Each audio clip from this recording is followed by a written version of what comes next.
Fishing Intelligence, a fishing improvement podcast for the modern angler. On today's episode of Fishing Intelligence, I'm going to be talking with Eric. Eric is a kayak guide out in Louisiana under the name Louisiana Kayak Company. You can find him on Facebook or Instagram. And he took me out during the tour, put me on my personal best redfish, which was over 30 inches out of the kayaks. It was a blast. I definitely recommend fishing with him if you get the chance. He's going to be talking with us today about redfishing from the kayaks, why Louisiana is the fishing capital of the world, and some of his favorite redfish, trout, and other fish recipes. Eric, thanks so much for being on the podcast. Man, thank you for having me. It's been a while since you've been down here to Louisiana. I need to get you back down. No, I know. We were talking a little bit before, and you were telling me that the monsters are running right now. Is that just like a seasonal deal? Well, we catch them year round, but it's during the fall when we really catch the big giant redfish, I'm talking, fish anywhere from 39 to 50 inches. Mostly the larger ones run 45, anywhere between 30 to 40 pounds on average. Some do get bigger. I've caught them larger. But it's just a phenomenal time of year right here. The speckled trout are starting to move in out of the Gulf, and the slot reds have just been off the chain. I've just been nailing them, man. I can't even tell you how quick it is. I mean, I took a 14-year-old boy out the other day, and he had no idea about red fishing, and he caught his limit of redfish, and it was absolutely a wonderful day in the water. We must have did it, I don't know, about an hour's time. That's how many fish are just moved in. That's wild. I mean, when I was out there, I think we probably caught like 6 or 7 fish when I was out there for the tour, but man, I had stuck that one really nice one, that 30-something incher, and that felt good, so I couldn't imagine what a 40-something. That was a good fish you had right there, man. That was a good one, and we catch them like that, quite often, and basically, we wasn't far from where we were fishing at, me and you, when I took the young boy out there, and he got right on it. He did very, very well. He wasn't used to kayaking or anything, but him and his dad came down, and they did a fine job. They limited out and took fish home, and they were from Birmingham, and most of the time they bass fishing up there, and he's never done redfish. That was his birthday present, so it was an extra special time. Very cool. So you do the kayak deal. What is what's the rig for your kayaks? Because I know you're a Hobie guy. So how do you rig out your kayaks for the best red fishing? Well, I'm sponsored by Hobie. I'm a pretty simple kind of guy. I do have a depth finder that I do use doing tournaments and stuff like that. But I've been fishing, the Venice area since I was a baby. My grandfather had a camp down here, and he was an oyster fisherman. So I know it like the back of my hand. I really don't even use the GPS or anything like that, because I know it so well, and I'm so conditioned to certain times. I've been guiding over 22 years down here. So the way I rig my boat is, tackle, fishing rods, and an ice chest for the most part, but I do have a GPS and a depth finder, and I will use it occasionally, mainly when I'm fishing tournaments, just to cut down on time, travel, stuff like that. I do use an anchor. I have an anchor trolley. I use all Hobie Outbacks, which is an outstanding boat, especially the new ones they came out with. Man, are those things phenomenal. It's going to change the whole kayak fishing world. But my main forte is inland fishing. I do for myself offshore for enjoyment, but mainly chasing redfish is our specialty down here.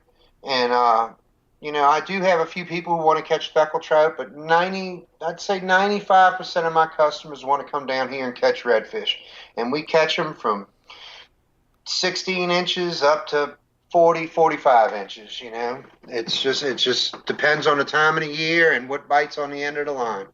I throw a lot of artificials, Johnson spoons, Berkeley gulps, different things like that. We have local lure company here called Matrix Shad that works very well also, that I use a lot. We'll throw spinner blades like a lot of the bass guys do.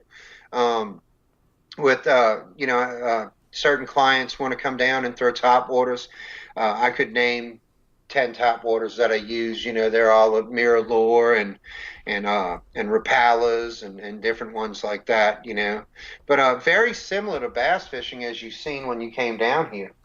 Yeah, I was shocked by the using of a spinner bait because I'm a big bass guy. Obviously, that's what I primarily fish for. I use spinner baits all the time, and so I saw you pull a spinner bait out, and I'm not gonna lie, I was really confused. I didn't think that was a saltwater lure at all. So it's interesting to see the dual purposing of baits that are can be effective in both freshwater and saltwater. I would have never thought to use that. And then another one that was interesting was the spoons. And I'm not a big spoon thrower. I caught my first spoonfish during the tour at Lake Fork. Caught like a big 4 pound largemouth on a 5 inch spoon, but that was my first experience with spoons. So then coming into Louisiana and you saying that spoons are one of your favorite things, that was just another interesting lure choice. So are those like, is it primarily a primary color that you like to use for a spoon, primary It's size? gold spoon with I like to use the Johnson Sprite, the Johnson weedless Sprite, and 1/4 ounce to a 1/2 ounce. Mainly, I throw a 1/4 ounce because of the area I fish in. I do have up to a 1/2 ounce that I do throw. Um, but the spinner baits and the spoons, it's something about the gold with the redfish. Pretty much, you have something gold on your line, and they will eat it. Do you think they're relating to their colors, like trying to be predatory to themselves, eating golden lures? Well, one of the top colors on a spinner blade is black and chartreuse. They have thousands of plastics out there. I like to use the gulp because, you have an extra advantage there. It's throwing off a scent. Redfish are very predatory fish. They're attracted to scents. If they smell something in the water, they're going to go kind of like a shark, but not as technical as that. Or I don't know what the word I'm looking for, but uh, they smell a scent. They'll follow a scent trail. But the thing with the spinner blade is if you look how a crab swims through the water, and one of the main diets of redfish is a crab. So imagine a crab taking off the bottom with his claws flipping, following behind him like that. So that's what I kind of think that the spinner blades mimic. Also, I would say that would be also with the spoon. Maybe as the spoon's coming through the grass or off the bottom or over the oyster shell, and that redfish sees it, and he's like, "Man, that's a crab coming," and he eats it. And the gold, I don't know what it is about the gold, but it's something about the gold. And I've caught them on silver, but I will throw a gold spoon anywhere in the country if they got a redfish, and I guarantee you he will eat it.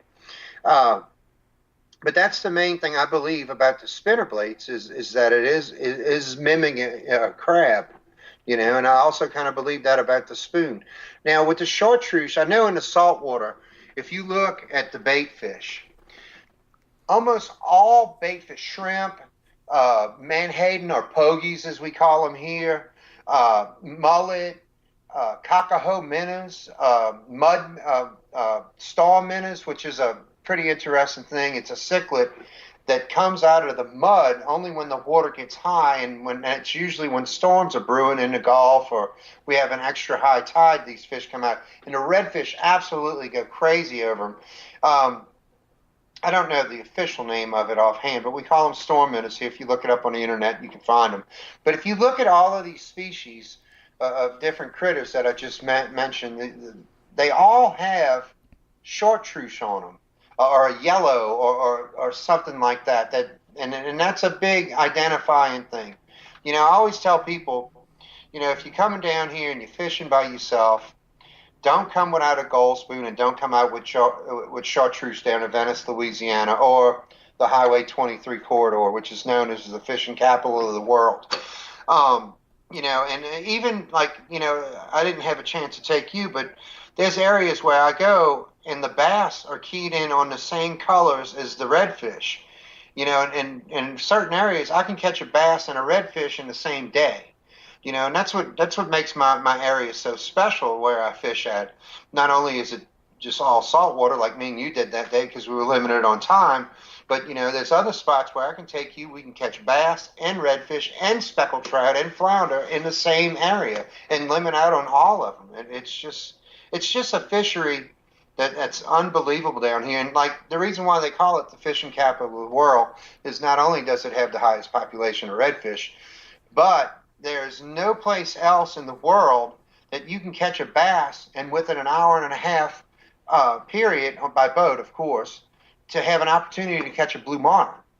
That's what makes a fishery so unique here, and it's a massive, massive delta down here. I could most probably not fish the same place twice for a year, and in that time. Yeah, and that was one of the things that planning the tour, I was looking at different locations to go, and all of a sudden Venice popped up on the list. I'm like, oh my God, I've heard so many incredible things about this fishery. I have to get out there. And luckily we were able to hook up and you were able to show me around some of the flats that we were fishing on. But how is it like fishing those flats? Because I took some drone footage when we were there, and they are just so intricate. Like I feel like there's just so many ways you could get lost on these flats, but it seemed like you always just knew your direction, knew where you were headed, knew where the fish were going to be. Is that just experience being on there so much, or are there secrets to knowing the channels? Well, I mean, I've been doing it so long, and you know what? Just to give you an idea, I was a kid when I started. And they used to hand me a cane pole and a bucket, and I used to walk the marsh with minnows and a cane pole. And then they gave me a little pirogue, which is a boat that was originally carved out of cypress trees, and they sent me on my way with an 8-foot pirogue, and I'd paddle all over the marsh. Then I eventually had a old game fisher with an old Evinrude 9 horsepower that I'd go run the gas out of it and have to get my way back to the camp. It's just, that's just local knowledge and from doing it so many years, and you have that angler that y'all have been using, which I'm gonna actually sign up for it and get it myself. I'm finding that these products, these new apps and things, because I'm not a big computer guy, as most people know. If you just look at my Facebook or my Instagram, you can tell I'm not really that good with it. But I'm learning that these things will help you out, and it's just an interesting thing that y'all are coming up with. These companies are coming out with where you take a picture and it'll tell you everything you did that day, and you can share the picture with your friends, but you don't have to share the information. Yeah, it's definitely a good tool to have when you're in those kind of areas, because I used it when we were fishing to kind of guide myself out of the areas that we had been. But you were saying that growing up you would like walk around with just a cane pole and live bait. Do you still ever do the live bait deal, or are you just basically all artificial now? I'd say 90% of my trips are artificial, because that's what a lot of people, they want to sight cast. They want to see the big fish hit. 90% of my trips. But now I'll tell you, when we get those storm minnows, me and a buddy of mine, he owns another guide service. He and also a lodge down here that I use also. We'll go out and we'll catch 5,000 of these storm minnows, and as long as I got storm minnows, I will fish with storm minnows. Just because shrimp are harder to keep alive, I can do live bait trips. It's just so difficult to keep them alive, and we got so many fish that eat so well down here on plastics and different lures and stuff. It's crazy. A gulp and a popping cork, you can catch fish on. And you can catch a variety of fish: speckled trout, redfish, flounder, drumfish, and an occasional sheephead. The advancement of baits that are coming out, it's mind-blowing. And like I always tell people, don't leave home without gulp and a gold spoon and a popping cork, and you'll be fine. Another famous lure down here is It's a very old company called H&H. They make something called the sparkle beetle. Don't even leave home with it. All it is a clear plastic with a red dot on it, and it's got sparkles in it, and it's a silver glitter in it. That lure still produces fish, but I'm showing my age now. but there's just so much. But when I do live bait, it's mostly the storm minnows because it's hardy. You can catch 2 or 3 fish off of these storm minnows. They're so hardy, And for some reason, the redfish just jump on them like no tomorrow. So you mentioned talking about doing like redfish tournaments. I'm not familiar at all with any like form of saltwater tournament fishing. So how exactly does a redfish tournament work? Well, it depends on the tournament. A lot of our tournaments here, except for the IFA, the Inshore Fishing Association's tournaments, in the inshore fishing, the IFA tournaments, you need the longest amount of inches. It's a catch and release tournament. They give you a special ruler. So you want a bull red, and you want the biggest speckled trout you can get. It's a 2 fish. I guess it's called an aggregate. Uh, and so the measurements of these fish to compete in these tournaments are anywhere between, a 2-day tournament would be 120 inches, 110, or larger. I mean, they've had some guys catch some 50-inch fish down here and win them. I personally haven't fished the IFA in a while. I think I'm going to do it this year. Just because I was busy with life and fishing with my charters. But and then there's other local tournaments that people come from around the country to fish here. 2 of our tournaments that we fish here are Paddlepalooza and Fall and Tide. Paddlepalooza is in Grand Isle, Louisiana, which is not far by boat from where I fish at, 15 minutes, but that's at 30 miles an hour in a boat. It's a long paddle, or pedal, as I should say. But then Falling Tide is a big tournament. We have, 200 people that come in from around the country. We even had them from Australia and stuff show up. These 2 tournaments are slam tournaments. You have to get 3 fish, a redfish, a speckled trout, and a flounder. Well, the redfish and speckled trout are great. And then the flounder is the one that's the headache. I've fished flounder for 8 hours and not had a flounder bite. But you were talking about the redfish. If there's a specific tournament that we have down here that's a redfish tournament, you are looking for a redfish that is, for the most part, besides the IFA, for any redfish tournament down here, you are looking for a fish that is 26 3/8 inches long, because you don't want to go over 27. Because that's the cutoff usually at 27 inches. You got to get as close as you can to that 27-inch mark, and you want it to weigh anywhere from 7.5 to 8.5 pounds, if not bigger. Now, that's some football fish you're looking for. And usually, just recently they had I think the IFA or the boat tournament or the elite series. I can't remember which one it was offhand, but it was a 3-day tournament, and the weight, on these 3-day, 2 fish per day was, I'm sorry, it was a Tito's tournament. That's what it was. The 3 fish limit, one had to be under 28 inches and the other 2 had to be under 27. And the weight was 35 pounds. So that's some big fat football fish.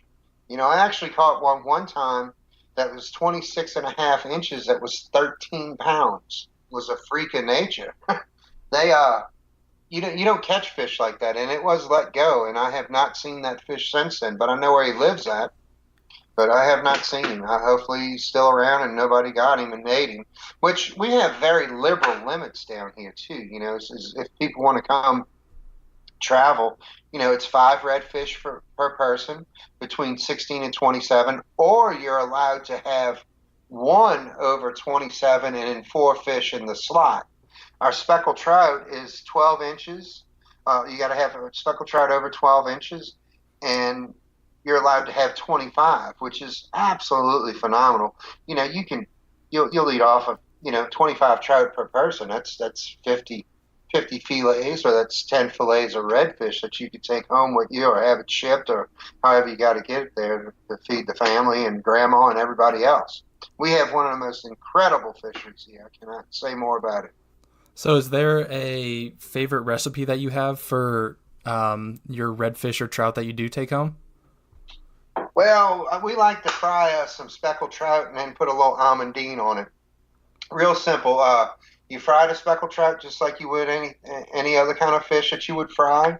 Uh, you take you some butter, you melt it in a pan, a little Worcestershire, like a splash or two, and then squeeze the lemon juice, and you throw your almonds in, kind of toss it around a little bit, and you dump that right over the top of that fillet. And I guarantee you, boy, you ain't ate nothing like that. It's good stuff. As far as the redfish, it's a real simple recipe. You fillet the fish and you leave the scales on it. I mean, I have 100 recipes that I could go through to tell you about it, but the easiest one is you fillet the fish, you leave the scales on it, which I do for all my customers if they want to take the fish. And you take it and you marinate it for 45 minutes in the cheapest Italian dressing you can find, like at a dollar store or something like that. And then you pull it out after 45 minutes, because you don't want to go longer than that, because it starts to cook the meat, from the acidity in the Italian dressing. Sprinkle your seasonings over it. I'm going to say Cajun seasonings. They got Slap Your Mama, Tony Chachere's, Slap Your Daddy. They got all kinds of Cajun seasonings. Or if that stuff is not available to you where you live out in the country, you can use rosemary, thyme, basil, salt and pepper, garlic, like that. Well, you throw it on the grill for 10 minutes. You leave it cook. You open up the grill. You squeeze a lemon over the top of it. You shut it for another 5 minutes. You open it back up. The fish fillet should just start splitting. You take that half shell off of the barbecue pit, and you lay it onto your plate, and you eat it off of the shell, actually. It's some of the best eating you'll ever have. And we're going to feed you next time you come here, too, by the way. That sounds delicious. I would say that redfish probably is one of my favorite eating fish, other than, I don't know. Trout's pretty good too. They definitely both beat any freshwater fish that I've had. Mahi might take number one, actually. That was pretty good when we ate that out in New Smyrna in Florida. But the redfish, there's just something about the meat. It's just it's like you're eating a steak. It just feels good to eat it. Yeah, and my favorite size is, a lot of people want to come out and catch these big fish, and I like to release them when they're over 27. There's no reason. The meat gets a little tough with them, like other species of fish. And my favorite is like an 18-inch fish. That's the best eating ones, 18 to 20. Those are the good ones. There's nothing wrong with the 26 ones. I've eaten those too, but 18 to 20 is a pretty sweet spot, to get a fish, and that's a good little fighting fish too. Yeah, they're all fun as long as someone's on the other end of the line. It's all good. But have you done any red fishing in places other than Venice, or have you always just stuck around in the Venice area? Well, I've fished all of South Louisiana. I've fished from I don't take my charters, but my main forte is Plaquemines Parish, Venice area, from say Myrtle Grove to Venice, and East Point Lahash. That's my stomping grounds. But I do fish Chalmette. I have fished Grand Isle. I have fished Lake Charles. I have fished like in the Navarre area, Pensacola, also the Gulf Shores area, Little Lagoon and stuff like that. And that's my vacation time. Usually when I go over to those areas, I'm chasing tarpon and kings and mahi and sailfish and stuff like that. And when I go to those areas, unless I'm fishing a tournament, I won a tournament actually a couple years back, first place, red snapper with the Pensacola Kayak Club over there, 16 pounds 2 ounces, and I still hold that record for that tournament right now, which is that's those guys fish, and it's pretty good to be able to go over there and get lucky enough to catch the right fish to to win it. But all kudos to those guys. Those guys are hammers over there. They don't play around, you know. But I just happened to get the right fish at the right time. That's a big red snapper out of a kayak. Yeah, that's a really big fish for sure. Is redfish then your favorite fish to catch, or do you like doing those vacation trips where you get to get a different variety of fish?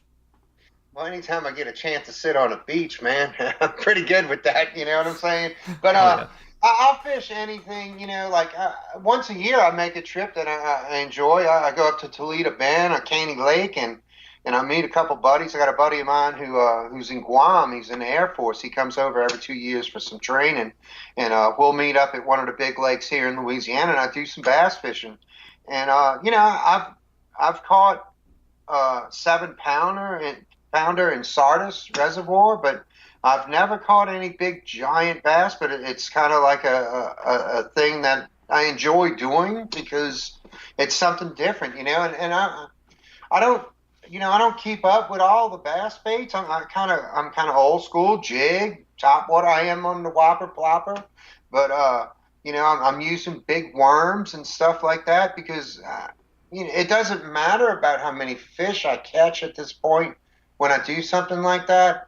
I really could fish all day and just look for that one bite, and that's what I enjoy.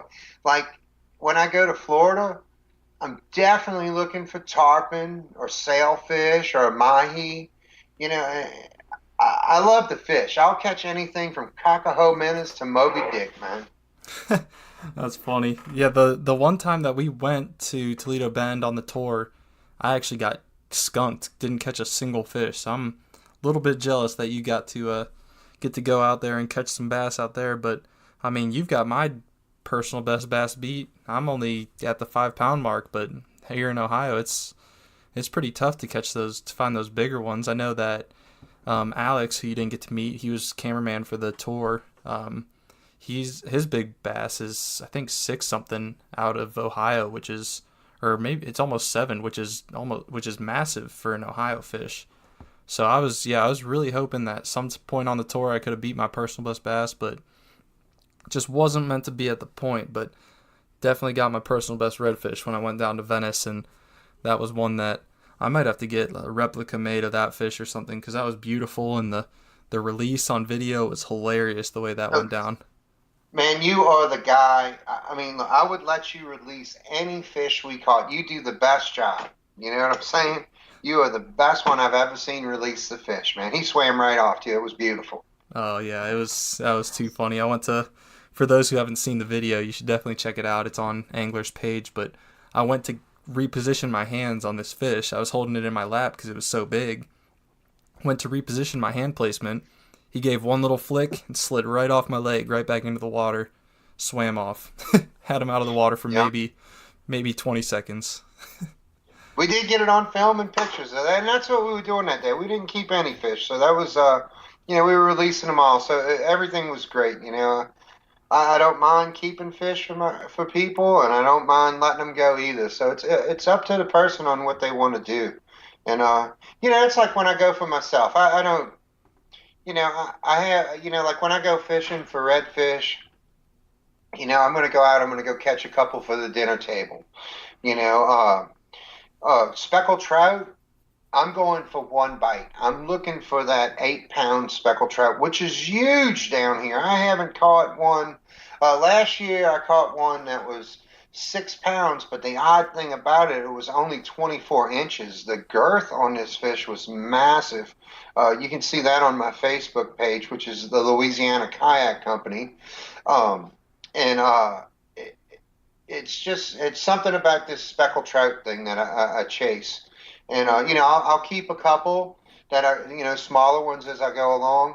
And usually my favorite eating size on that is 20 inches. Anything over 20 inches, I'm pretty much letting go. No, there's nothing wrong with it. I have eaten them 25 inches, you know, and, you know, but the older I get, things have changed, you know, and I don't need to keep that many fish. When I want to fish, I go catch one, and I'll bring it home and eat it.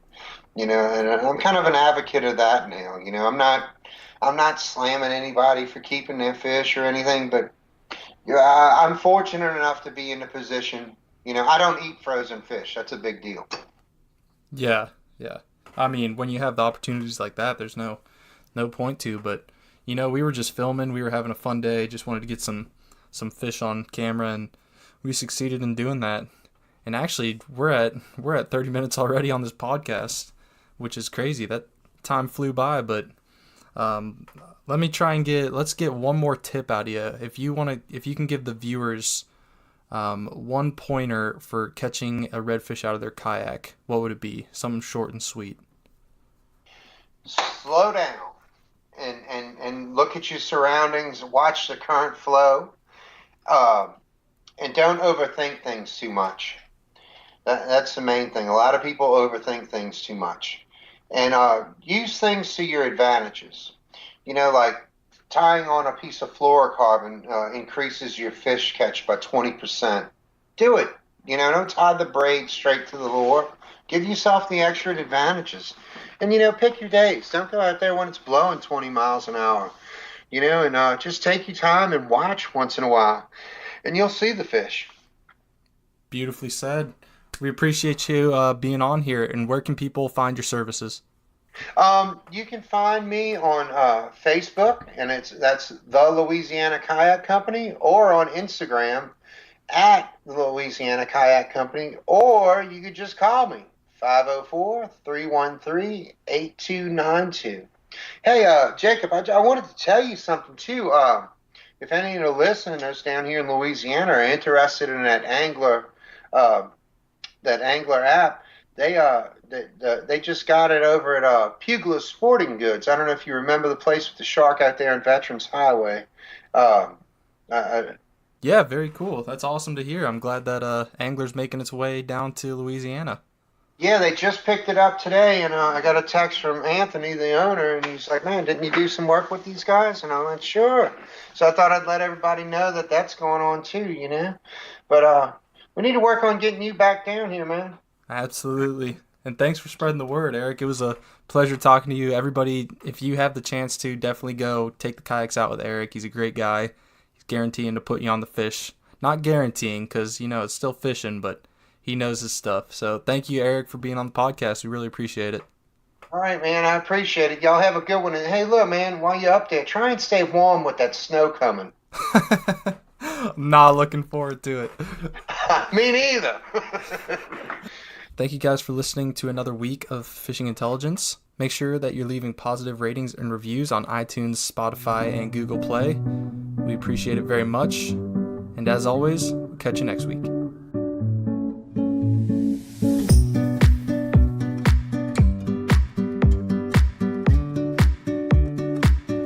Fishing Intelligence, a fishing improvement podcast for the modern angler.